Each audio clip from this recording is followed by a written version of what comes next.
Hi guys, Chef Justin here from Indian Harbor Yacht Club. With Kim, our catering director, making margaritas. I thought it would be a good time to give a quick demo on some guacamole and my own personal recipe for salsa.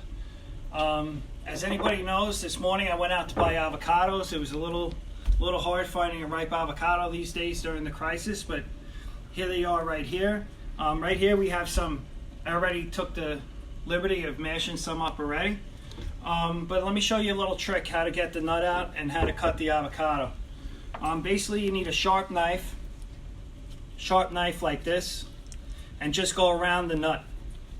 Once you make it around the avocado, just give it a little twist like this and it should open right up.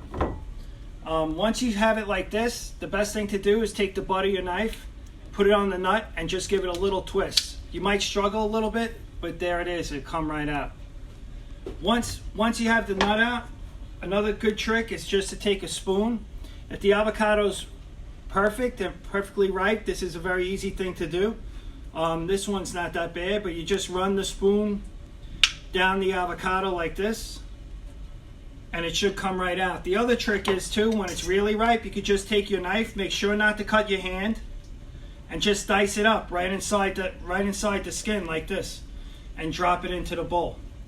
Now, a lot of people put diced tomato in their guacamole. Me personally, I like to omit the tomato because you're having salsa anyway, and I find that guacamole stays fresher in the refrigerator without the tomato, and it won't lose its color. So once you have all the avocado in the bowl like this, basically all you're going to need is some fresh lime juice, which I squeezed before, a little bit of salt, and a little bit of chopped red onion. I mince mine up. I don't really like big chunks of onion in my guacamole.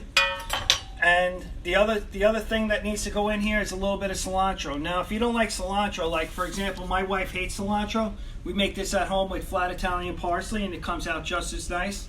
And the other good trick is maybe a little bit of fresh tarragon. But once you have everything in there like that, a good thing to do is just to smash it up. Smash it up as much as you like. I like mine a little bit chunky. And basically that's guacamole. That's it. Like I said, a lot of the Mexican restaurants and other restaurants in the area will put chopped tomato in here. I like to omit it.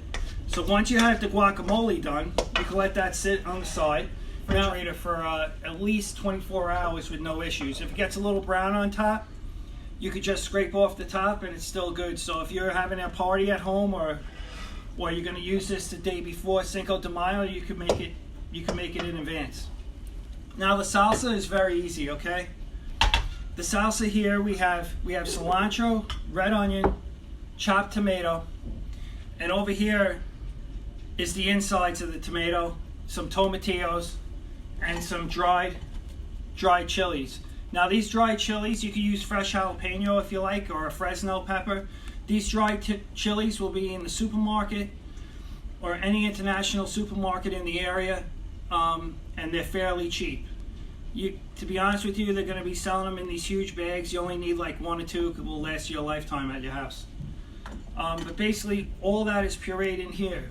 The tomato here is just the skin, the chopped tomato skin, so you dump that into the bowl. A little bit of chopped red onion.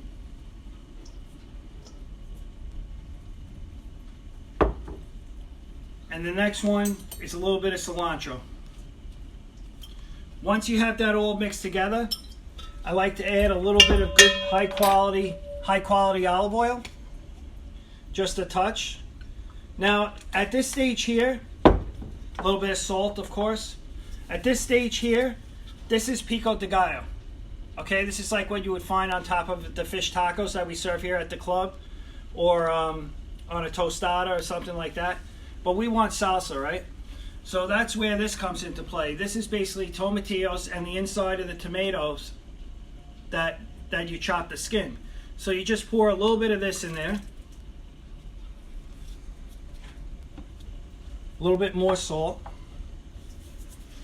And now the longer this sits, the better it gets. Some chefs might cook this on the stove and chill it so you could use it the next day, but I personally like to make this the day before and marinate it so all the juices can meld together and all the flavors come out in the onion, the tomato, the dried chilies, and the tomatillos.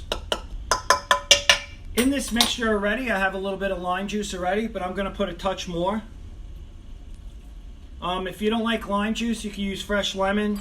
Blood orange is nice. Grapefruit is also nice.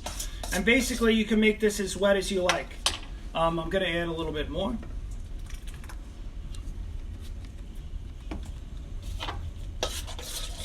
And that is your traditional tomato salsa with the corn chips, the guacamole, and Kim's margarita. I hope you guys enjoy. Happy Cinco de Mayo.